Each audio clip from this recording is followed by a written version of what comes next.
parallelograms. The biggest problem I have with parallelograms is spelling it right.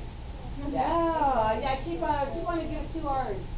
So it's 1 R, 2 L's here, another R. It's a little hard to say too, parallelograms. So that's what's hard about it. So let's see what else we know about it. By it's what? It is fun to say. Okay, well look at it that way. That's the positive way to look at it.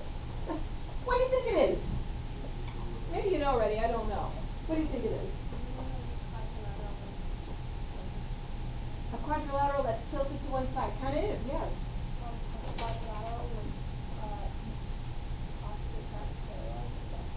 Okay, parallelogram is a quadrilateral with opposite sides parallel to each other. That's exactly what it is. So let's see. Wow, it's almost exactly what she said. Parallelogram is a quadrilateral, 4-sided figure with both pairs of opposite sides parallel. So here to here, parallel, here to here, parallel. So it is tilted, or it can be tilted. So that's what it is. So we're going to look, there's all kinds of properties that apply to things that are parallelograms. So what do we know about them? Parallelograms have 2 sets of parallel sides. So yes, by definition, that's what they are. What else do they have? You know, Jake? He's like getting all excited there. 2 sets of congruent sides, meaning sides opposite each other are congruent. Also, the angles opposite are congruent to each other, but not necessarily all congruent, right? So opposite ones are congruent, but they can be different, for each opposite side.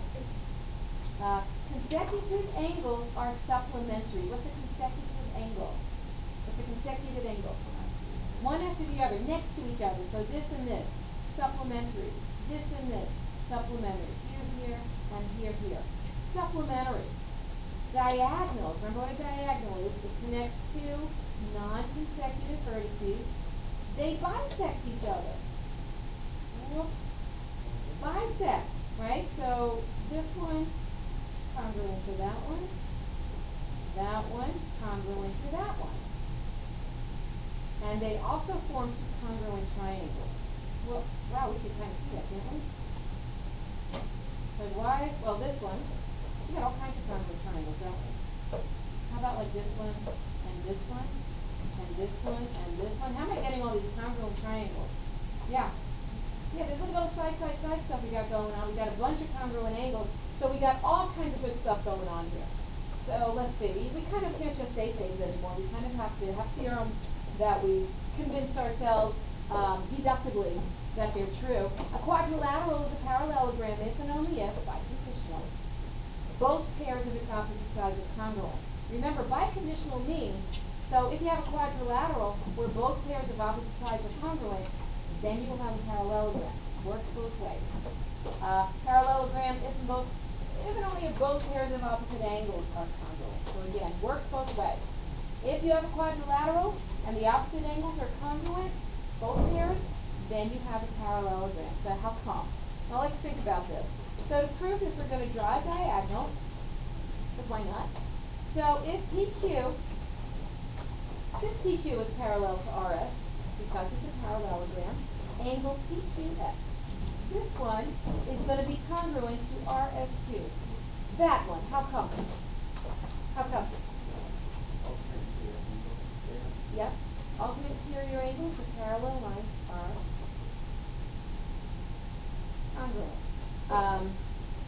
Remember how the alternate interiors work? I always kind of say look for the Z between where the edges of the Z are the parallel lines, and that's kind of like the transversal, kind of tucked in those little corners. All right. QR. Now I'm going this way. Since these are parallel, RQS. Well, that's this one is going to be congruent to PSQ. This one. How come?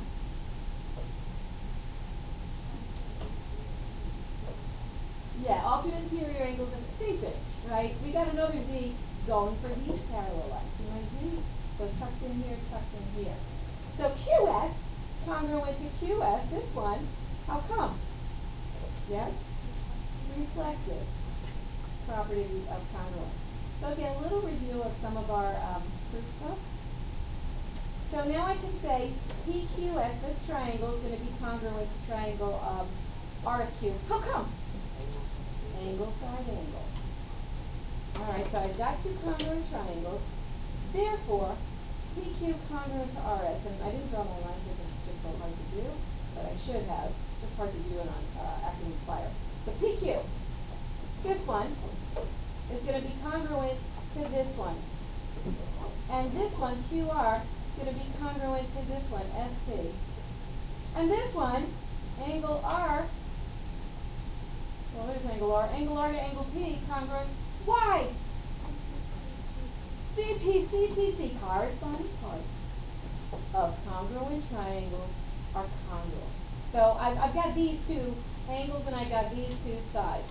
Halfway proven it, but I can prove the other one too. Just draw the diagonal the other way, go through the same proof again. So we got it now, proved. You guys are so excited. Yeah. Yay! Look what we proved. Look what we did. This is all good news. All right, so yay. Now we have to remember that and learn how to apply it. So here, find x and y. So first of all, I'm seeing all my little parallel markers. So what figure is this? Parallelogram. All right, so what do I know about them? What do I know about the opposite sides? Besides being parallel, they are? Yeah? Congruent. So what can I do here? Set them equal. They're going to have equal measures since they are congruent. I have the one, divide by 4. There's my x. And then, how about y? How can I find this guy's measure? How can I do that?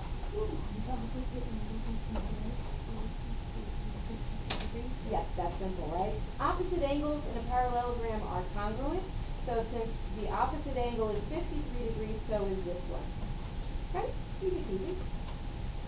Explain how you know this quadrilateral QRST is a parallelogram. Well, how can I tell? How can I tell? Opposite angles are congruent. Okay. Well, these are. That's good. But I need both pairs. I need both pairs. So how am I going to know? Yeah. The opposite angle, the consecutive angles are supplementary to each other. Okay. So it makes angle S 67. Well, but that's assuming it's a parallelogram. I don't know it's 67. What if it isn't? Now I know this one is, so it works this way, right? Those are supplementary, that's good. But what's this? I need to know this, right? Did you find out what it was? They do. So if I did this, right, I could add them, right? Plus the measure of angle S. Right. That has to add up to 360. Did anybody do it? Yeah, what'd you get? 293. Okay. Plus the measure of angle S was 360.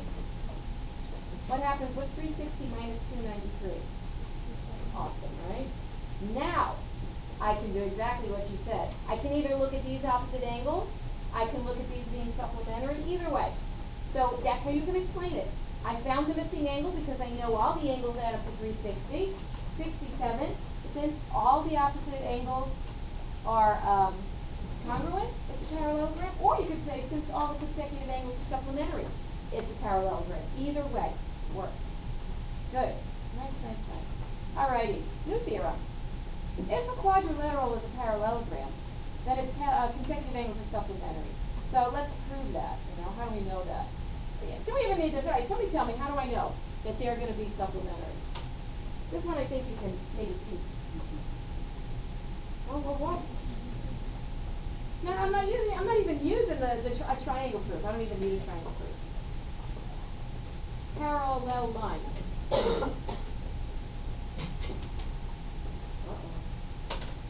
What do we know about parallel lines? What do you know, Rachel?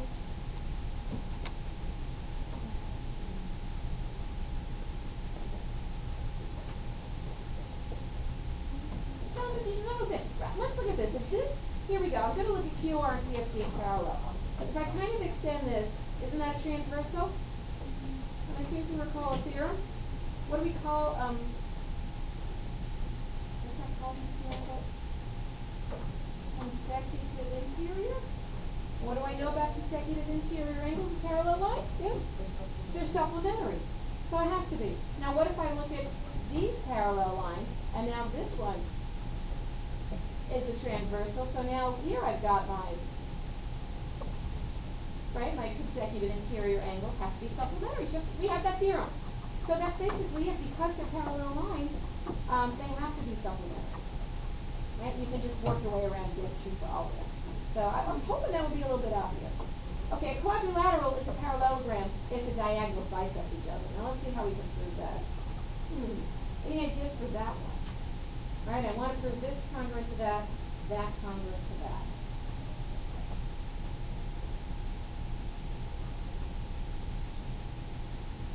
No, anybody here today? I'm looking. Everybody want? No, we're into next week. We're in next week right now. We're not here. We're totally not. Anybody have like tests today or anything? Oh, who's giving a test today? Mr. Trouble. Oh, goodness gracious. Mr. Trev. Okay. It's a school day. He's entitled. All right, let's see. And here's what I did. I've got A, B, C, D. It's a parallelogram. Okay, so here's BD. Here's AC. They intersect at point M. All right, so I know AB congruent to CD. I guess I should use CD here. How come? Why is this congruent to that? Why? Oh, I need congruent triangles before I can say C, B, C, T, C. All I have is a parallelogram. How do I know that?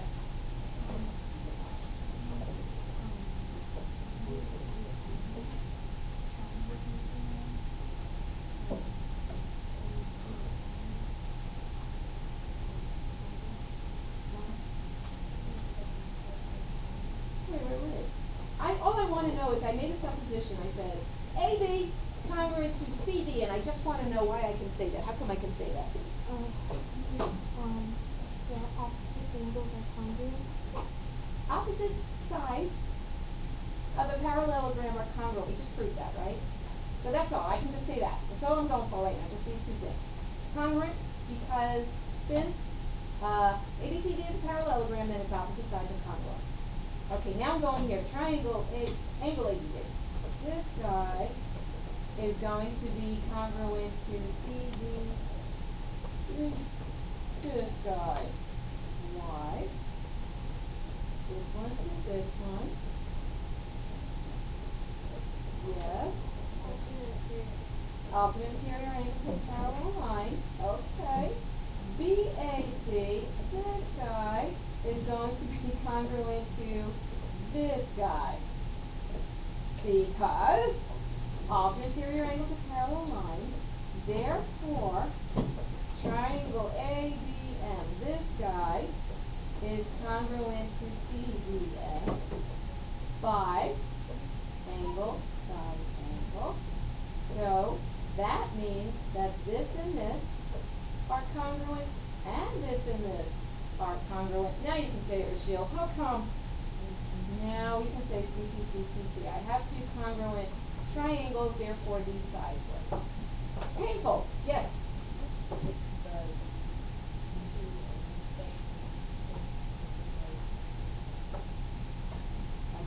Well, no, I don't know that these are congruent yet. That's what I'm trying to prove.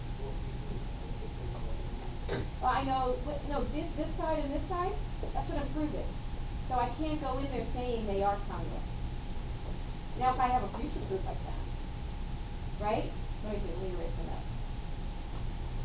So the red's what I'm trying to prove, so I don't know that. So if I just say these two sides, doesn't help me. Because I don't know yet that this is true. Right? That's what I'm trying to prove. Yeah? You look at me like, yes? Why can't any response? Are you okay? There's no response. Yeah, does that make sense? Yes. Okay. I just don't know because it's just like, right, proving that. I don't know. Okay. Okay, so I can use all these wonderful things. Find x. What theorem can I use to find the value of x? You guys are making this way more painful than this needs to be. Yes, ma'am. Yes, because consecutive interior angles are supplementary, I can set them up. Nice. Okay, well now I got to do this. 2x equals 180 minus, I don't know what 130 is. So x equals? What? 69. That doesn't sound right. Good, easy, easy. Oh, A and B. now which theorem am I using? The diagonals bisect each other. Once we know that, this should become easy. So that means that the 5a has to be the same as the 15. So that gives me -3. And this b minus 1 has to be the same as 9. So b equals 10. So again, we're just like recognizing the different theorems. And, what's the other one? For what value of x is quadrilateral CDEF a parallelogram? How do I do that? Well, I already know I've got one of these being bisected. For it to be a parallelogram, then these have to be bisectors. So that means that these would have to be equal. So I can subtract the 3x, and I can add the 8. Looks like x is 4. So just kind of playing around with the different theorems. Okay. Well, this is a good one. So this theorem is a little bit interesting. Finally, if one pair of opposite sides of a quadrilateral is congruent and parallel, it's a parallelogram. Okay, so look at this. I don't have to know about opposite sides. If I've got just one side, and I know they're parallel and congruent, good enough. Parallelogram. Oh, how come? All right, let's see how I figure this out. PQRS is a quadrilateral where this is parallel to that. So I'm given these two things. Angle RQS is going to be congruent to PS2, alternate interior angles again. This thing's congruent to that thing by reflexive property. So I've got two congruent triangles now. This one and this one. How come? Side, angle, side. Therefore, QP, which is this, is going to be congruent to this one by CPCTC. Well, now I've got two opposite sides being congruent, therefore it must be a parallelogram. So, and I think this one's a little bit cool. I like this one. So if you only know information about one side, parallel and congruent, good enough. So you don't have to worry about the other sides if you've got this going. That's the one. So let's look at this one now. For what value of x is quadrilateral FGHD a parallelogram? I already have parallel. So all I need now is congruent. So let's find out what value of x would make them congruent. So we set them equal. Same measures. I guess we should distribute. I'm going to subtract 4x. I'm going to subtract 2. X is 6. Questions on that one? That one's maybe the only one that's a little bit, you have to think about a little bit. Okay, so let's just summarize what we know. Okay, so sometimes, they're asking you two different things. Sometimes this is a parallelogram, find stuff, or they're going to give you stuff and say, tell me if this is a parallelogram or not. So if you know it's a parallelogram, here's what you know. Opposite sides parallel or congruent. Opposite angles are congruent, consecutive angles supplementary. The diagonals bisect each other, and we get two congruent triangles from these bisectors. Now, if you want to prove a quadrilateral is a parallelogram, you kind of show this stuff. Show that both sides are parallel. Show that both sides are congruent. Show the angles congruent. Show that you've got supplementary consecutive angles in kind of both directions, right? You kind of have to work in both directions. Show we've got bisecting diagonals. And our new thing, which is you can also show that one pair of sides, opposite sides, are congruent and parallel. So it's just a little summary. There's a lot of little stuff being thrown at us. So working with that, I want you to try these U-tries. We've got, 9 of them? To just see if we can work with these different theorems and properties of parallelograms. So go. Okay, so let's see how we did. Hopefully this one's not so bad, right? Because it's a it doesn't say it's a parallelogram. We're assuming for these 4 that they are. If it's a parallelogram, opposite sides are going to be congruent, so 2x equals to 10, then y plus 2 equals to 16 and solve. Do we get the same thing? Yeah. If this is a parallelogram, can we find the measures of all the angles here? So this opposites, right, they have to be equal. So if you set this equal, I got P to be 33. Did I do that right? Okay, so then how do I find the other two? How do I do that?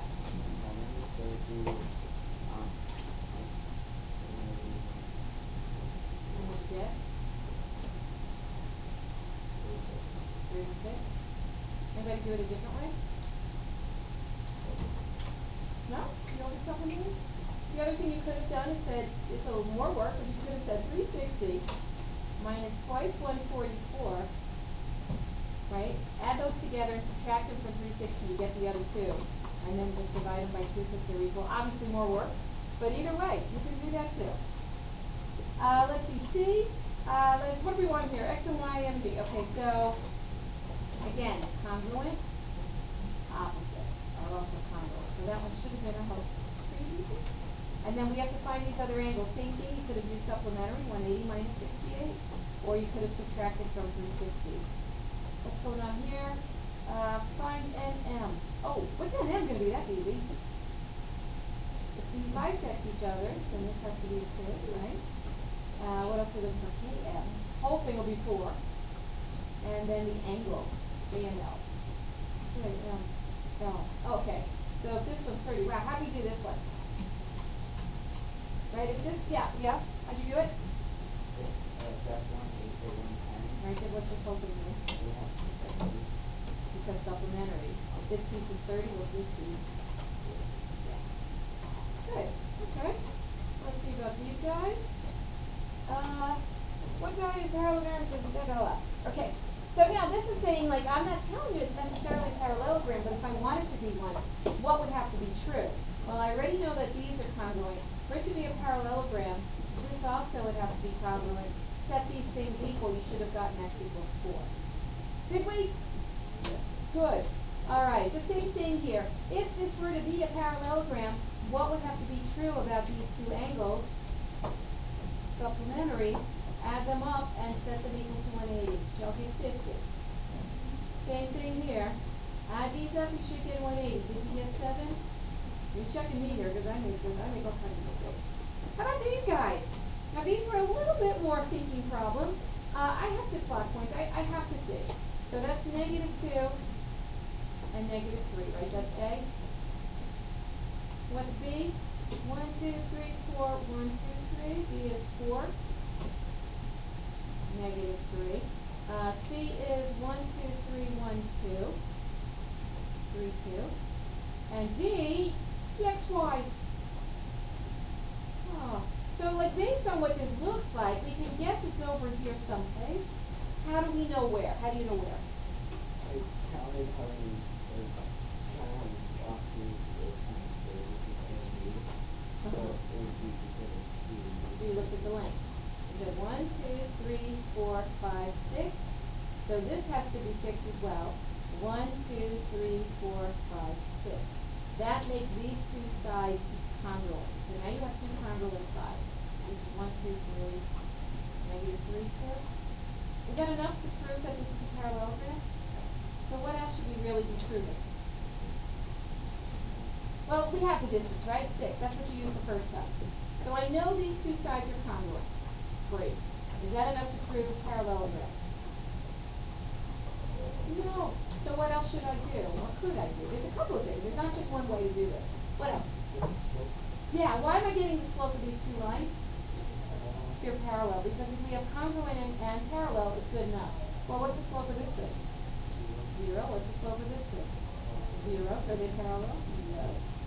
Voila. Now I have proven it. So it's not enough to just say these are the same distance. The other thing you could have done, maybe you wanted to find the distance of these two. Use the distance formula for these two, make sure they're the same. Anybody do it that way? Yeah, perfect, that's fine. No problem there. You could have said, let's just look at parallel. These are parallel, anybody just find the slopes of these other two sides. That's another way of working it. So you've got different options. But you can't just say because it looks it, and they're the same length, that's enough. You have to use the theorems to prove it. How do I know if this one's a parallelogram or not? How'd you go about this one? How'd you do this one? I didn't finish it, but what you do is you can do the distance formula. Okay. Let's review the distance formula. So if I want to find KL.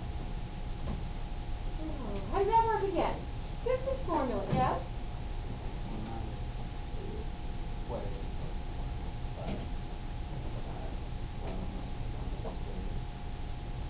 That whole thing. Remember, this is, it's just Pythagorean theorem, right? So distance between the x's squared plus the distance between the y squared is going to be this distance squared. So, what's the distance between 2 and 4? Okay, 2 away from each other, now square that. What's the distance between this 2 and 4? Well, the same thing. So that's radical h. We want to be simplified, we can do that. So that means this one and this one should be the same distance, right? So if I want to find mn, let's see. Distance between 6 and 4, my x's is 2, so square it. Distance between 0 and negative 2 is also 2, square that. So I'm getting the same thing. So I know that these are congruent. And I could do the same thing with distance formula here, or if I don't want to do distance formula again, anybody ever make a mistake using distance formula? Yeah. What's another thing I could do? Find the slopes. What's the slope of this? Let's review slope. What's the slope formula? Change of y over change in x, delta y over delta x, y2 minus y1 over x2 minus x1. 4 minus 2 is 2. 4 minus 2 is 2, that's 1. Let's see this one. 0 minus negative 2, that's a 2. And a 6 minus 4 is 2. That's also 1. So these are parallel. If you really wanted to avoid the distance formula altogether, you could have done just slopes. These are parallel, and then you could have looked at the slopes for these. 2 minus negative 2 is 4. Looks like negative 2. This end is negative 2. Yeah, what a conversation. How rude. 4 minus 0 is 4. And 4 minus 0 is also, well, that's not going to do is 6. That's a 6, 2, so 2, negative 2. 4 minus 6 is negative 2. So you could do it that way too, so all different ways. So it's not like this is hard, it's just little things to remember. So if you're willing to work, and by work I mean working and not like all the craziness breaks loose, I can give you the homework. If not, I'll give you something else to do. We'll do something more with everybody. We can have a homework